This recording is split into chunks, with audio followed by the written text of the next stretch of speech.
Во последно време во многу стопански организации се среќаваме со разни иницијативи и акции кои што поаѓаат од тоа да решат некој суштински проблем поврзан било со развојот или со тековното работење. Во денешнава емисија, заедно со нашиот дописник од Прилеп, Лиљана Мурговска-Секолиќ, ќе зборуваме токму за една ваква акција што ја нарековме Штедните книжки во Црн Бор. Акција што ја покренаа работните луѓе од овој прилепски колектив, кои што сакаат по пат на самофинансирање да решат еден суштински проблем од своето работење, обезбедување на обртни средства. Дрвно-индустријскиот комбинат Црн Бор од Прилеп денеска се вбројува меѓу водечките капацитети од овој вид во нашата земја. Вкупниот приход, например, во минатата година изнесуваше преку 400 милиони динари. Во оваа година, според предвидувањата, бруто продуктот ќе достигне 560 милиони динари. Судејќи според остварувањето во првиот квартал од оваа година, ваквата зголемена динамика ќе биде извршена. Црн Бор вработува близу 2000 работници. Во колективот истакнуваат дека успешно се спроведени активностите околу амандманското престројување. Имено создадени се 16 основни организации на здружен труд.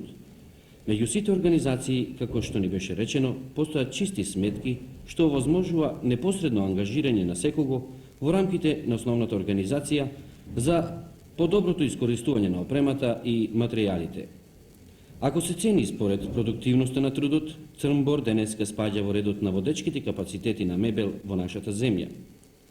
Заедно со порастот на производството и модернизацијата се забележува и пораст на личните доходи.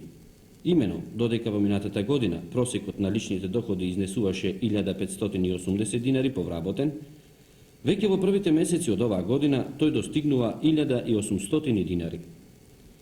Би биле нереални ако не кажеме дека во дрвно-индустријскиот комбинат Црн Бор нема и проблеми. Имено, фондовите се уште минимални. Тоа се објаснува со слабата акумулација од производството на мебел, зашто од 1971 година цените беа замрзнати.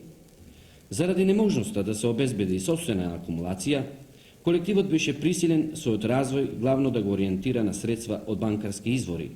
Тоа пак, од друга страна, ја наметна потребата од поголемо искористување на средствата, од подобрување на продуктивноста, за да може да се обезбеди враќање на кредитите, на каматите, а и да се создаде акумулација. Во еден разговор во Општинскиот комитет на Сојузот на комунистите во Прилеп, кога се интересиравме за оценките за комбинатот, посебно беше истакнато дека за релативниот брз растеж на оваа организација значајна улога имал човечкиот фактор. Се истакнува дека е создадена солидна кадровска екипа која успешно и на квалификуван начин ги поставува и разрешува проблемите. Но да се вратиме на поставениот проблем, на акцијата што ја нарековме Штедните книжки во Црн Бор, на акцијата за самофинансирање, која што, веруваме, представува позитивно искуство и за други работни организации кои што чувствуваат проблем со обртните средства. Неколку години во дрвно-индустријскиот комбинат Црн Бор во Прилеп мощно успешно се спроведува акцијата за штедење. Работните луѓе од овој гигант на дрвната индустрија одвојуваат по 20% од личните доходи, кои потоа се користат за подобрување на ликвидноста на комбинатот, како ублажување и на проблемот со неликвидноста, а во голема мерка го подобруваат и кредитниот потенцијал. Со спроведувањето на акцијата за штедење, всушност во комбинатот се формира штедно-кредитна служба, која работи како основна организација на здружен труд и тоа од почетокот на оваа година со своја посебно жиро сметка. Почнувајќи од 69 година, 70 па и 71 година, нашиот комбинат бележи брз темпо на развој, што дотогаш не беше забележен. Меѓутоа и поред ваквиот темпо на развиток, нашиот комбинат во првата половина на 71 година не беше поштеден од општо стопанскиот проблем кој тогаш се појави, неликвидноста и недостатокот на обртни средства.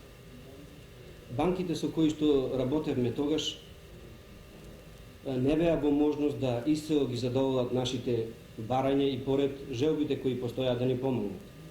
Поради ова, овој проблем беше честа тема на состаноците на самоуправните органи во нашиот колектив.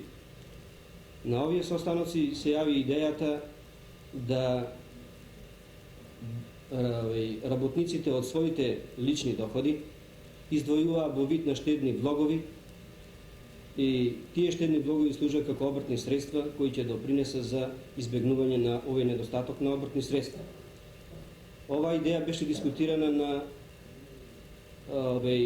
собирите на бирачи во погоните и фабриките, а конечниот облик на таа идеја беше донесен со одлука на работничкиот совет да 20% од личните доходи работниците издвојуваат во вид на штедни влогови со орочување од 13 месеци, а да добиваат камата од 9%, во почетокот беше 9%, меѓутоа имајќи го во предвид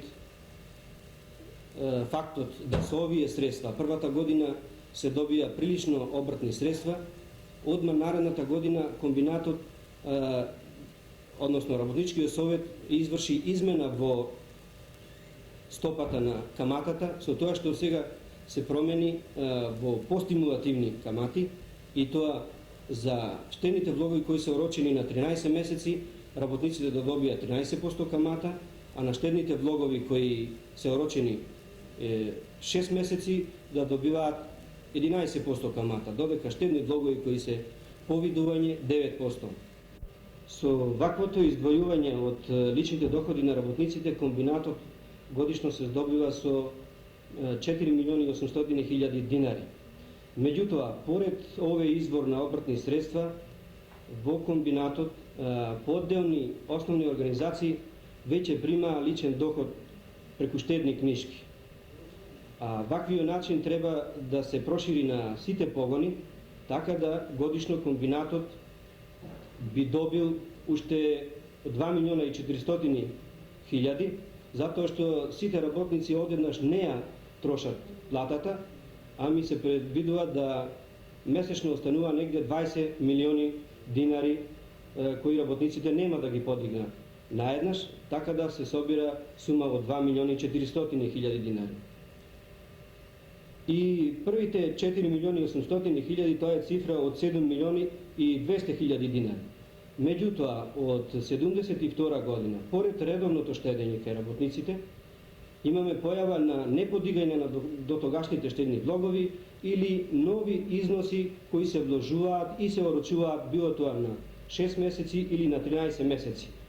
Од ваквиот извор пак се добива околу 350.000 динари, така да купна цифра која добива комбинатот по пат на штедење на работниците изнесува 7.550.000 динари. Ако на овој износ на обртни средства се примени коефициентот на обрт на обртните средства кои во комбинатот е 4, тогаш комбинатот се здобива годишно со околу 30.200.000 динари обртни средства. Акцијата за штедење е поддржана од сите вработени во Црн Бор. Всушност, приодот во реализирањето на оваа акција е сватен со сета своја сериозност. Сватено е дека од штедењето зависи успешното стопанисување, успешното вклопување во пазарот. Еве што велат работниците, непосредните производители за покренатата акција за штедење. Стевановски Димитар, работник сум во Црн Бор, Прилеп. Работам како гатарист, 10 години.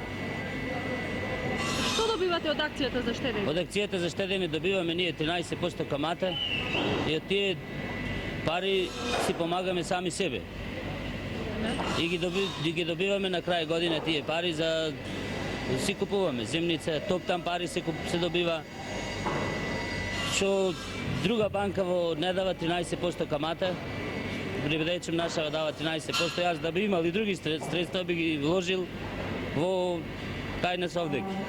Речем каматата е добра, си помагаме сами себе и на стопанската организација и работниците ние меѓу себе. Колку е каков е вашиот личен доход? 170-180.000. И колку средства издвојувате? 17.000 месечно. Дали за вас представува тоа тешкотија? Не представува тешкотија, бидејќи на крај вкупно земаме околу 250.000. И зашто ги користите тие средства после? За мои лични потреби. Интересно е да се напомене дека годинава работните луѓе од овој колектив покренаа уште една мощна значајна акција Имено, од делот што работните луѓе го издвојуваат за штедење, 1/4 се користи за решавање на стамбените прашања. Ова иницијатива е новина која оваа година се воведе врз база на барањата на работниците за решавање на стамбеното прашање, така да и истава идеја беше дискутирана по работните колективи и истите даваа предлози колку да се издвојуваат од досегашните штедни влогови во фондот за стамбена изградба.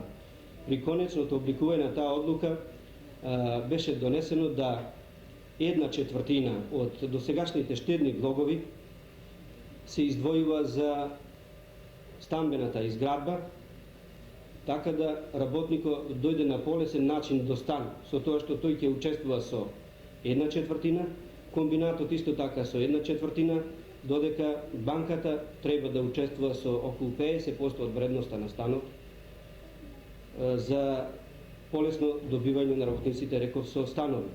Ваквите станови веќе се и почнати со градба, почнати да се градат 2 стамбени згради со околу 40 стана. Ja, работник Стојчевски Мицко, работам на работно место квалификован на автоматска машина, ракувач на автоматска машина. Како ја прифативте акцијата за штедење? Ја како работник на оваа работна организација акцијата ја прифатив многу добро. Што е за штедење за влогови кои што се урочени на 13 месеци, а после 13 месеци се исплаќа пари, се исплаќа, а потоа може да се урочи на 13 месеци кој со камата од 13%, а кој на 6 месеци од камата од 6%, а додека на месечниот инако изнесува, мислам, 9%. Што, дали вие ги подигнавте средствата? Овие средства која се исплаќа на годината на тие 13 месеци ја ги подигнав ради потреба, што ги има потребно, а додека кога ги вложам добива поголема камата. Дали знаете дека дел од овие издвојувања што ги правите од личните доходи може да се користат за решавање на стамбените проблеми? Од овие лични примања што ни се за стамбено прашање беше поднесено ова година на 1 април, јануар, уствари, на 1 јануар кои беа одвоени 1/4 од што се запираа штедни влогови за стамбена изградба. Со која стамбена изградба може да се решава проблемите, кои го нема решено стамбеното прашање и да дојде побрзо до тоа стамбено прашање. Што мислите, дали на овој начин побрзо ќе да се дојде до стан?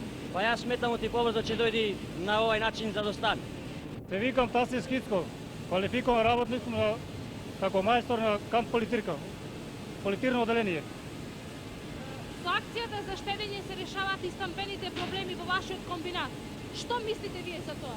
Со акцијата за штедење јас мислам дека добра идеја се постапи према нас работниците. Ние работниците со ниски лични примања не би можеле на друг начин да дојдеме до стан, да го решиме стамбеното прашање. Па ова е прва шанса која мислам јас дека ќе искористиме, дека ќе дојдеме да го решиме